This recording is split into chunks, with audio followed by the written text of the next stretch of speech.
Napakasarap gamitin. Testingin ulit.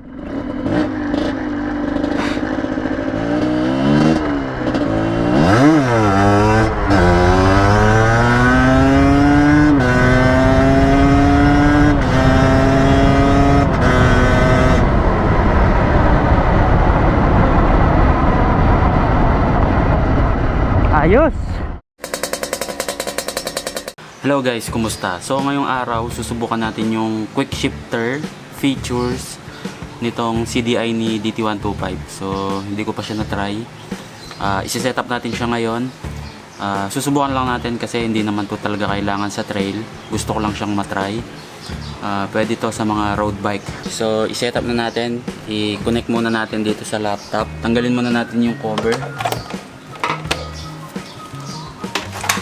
Dahil dito nakalagay yung ano natin, yung connector. Ayan. So ayan, binalutan ko lang ng tape para hindi matubigan.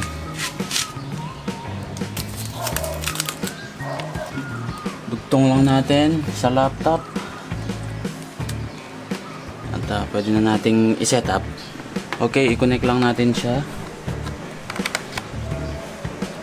Tapos i-on ko tong motor para ma-read ng laptop. Ayan, connected na tayo. Okay, so kung natatandaan nyo, yung switch natin sa may handlebar, nakasetup siya para maging launch control. So papalitan muna natin siya ngayon. Gagawin natin siyang quick shift. Shift. Tapos program. Okay. So ngayon, set-up lang natin yung quick shifter natin kung kailan siya mag-activate. Okay, ito yung mga settings. So ito yung mga time delay. Ayan. Hindi ko na muna gagalawin yan.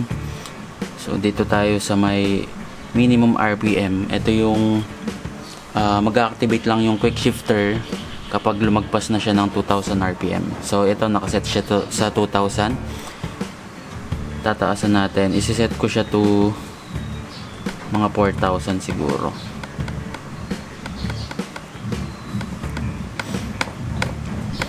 Okay, tapos program lang natin. Okay,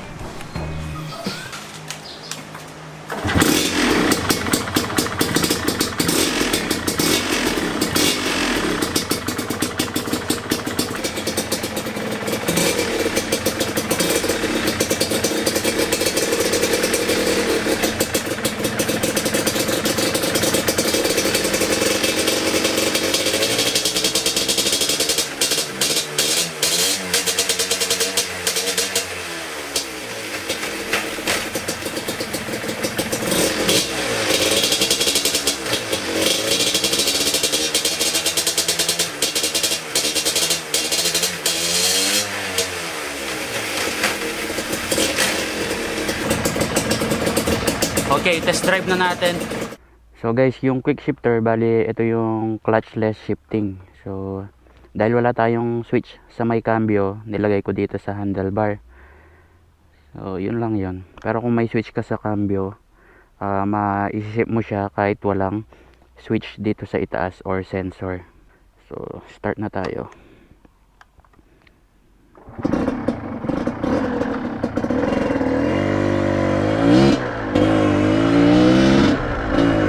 Okay, bali kapag isi-shift mo siya, kailangan mo siyang pindutin. So ganun lang yon. So kailangan din ng timing. So primera, medyo maiksi yung cambio natin kasi low speed yung sprocket eh. Kaya natin.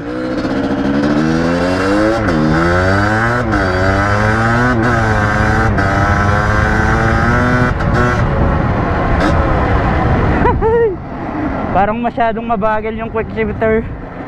So dapat pala binawasan ko pa yung ano, yung timing niya. Segunda.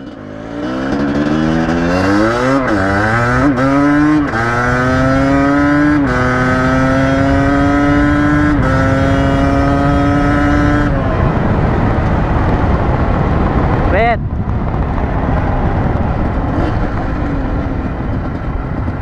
Medyo baha pala dito.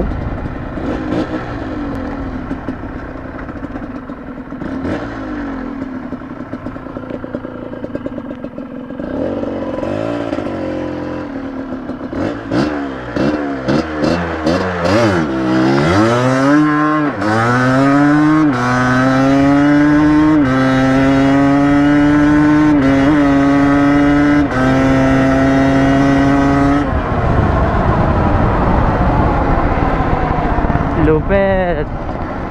So, dire-diretso. Kahit hindi mo na ibaba yung throttle, mag-shift pa rin siya. Kailangan lang ng konting tuning dun sa software. Napaka-smooth lang ng pag-shift niya. So, ang nangyayari dun, every time na pipindutin ko tong switch, ay pinapatay niya yung ignition. So, kaya na ipapasok natin yung cambio kasi walang load yung transmission. So, kapag kahit wala namang quick shifter, magagawa mo yun basta ibaba mo lang yung throttle. Pero kapag meron kang quick shifter, kahit naka full throttle ka, clutchless, may isi-shift mo siya at hindi masyadong madadamage yung mga internal part. Kaya merong quick shifter. Napakaganda, gumagana ng maayos.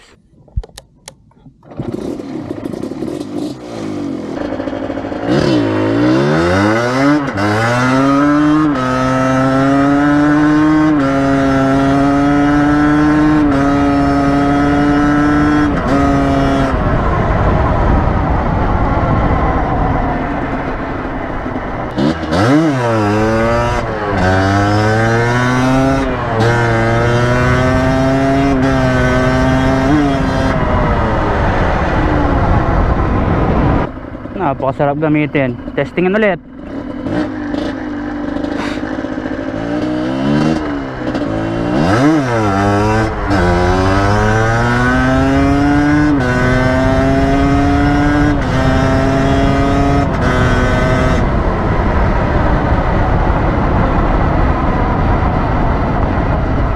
Ayos.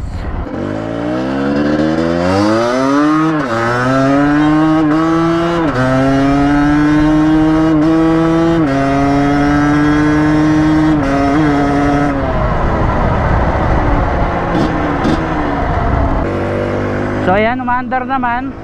So ayan, hanggang dito lang tong video na to. Ride safe sa inyong lahat guys. Ingat.